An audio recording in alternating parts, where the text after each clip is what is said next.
তোরা কি জমিদার বংশের? না, কেন? তাহলে তোদের এত জমি কি করে? ওটা আমার দাদুর দাদু পুরস্কার পেয়েছিল। কি করেছিলেন যে পুরস্কারে 150 বিঘা জমি পেলেন? সে অনেক বড় গল্প। ইংরেজদের আমলে ইংরেজরা একটা কুকুরের দৌড় প্রতিযোগিতার আয়োজন করেছিল। তো সেই প্রতিযোগিতায় বিভিন্ন দেশের লোক বিভিন্ন প্রজাতির কুকুর নিয়ে এসেছিল।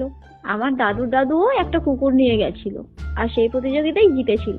তাই দেখে খুশি হয়ে এলাকার জমিদার 150 বিঘে জমি গিফট করে।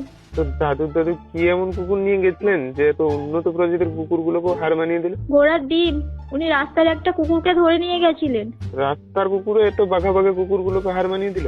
বাঘা বাঘা কুকুরগুলো দৌড়ালে তো জিতবে। মানে? উনি রাস্তার একটা মহিলা কুকুরকে ধরে নিয়ে গেছিল।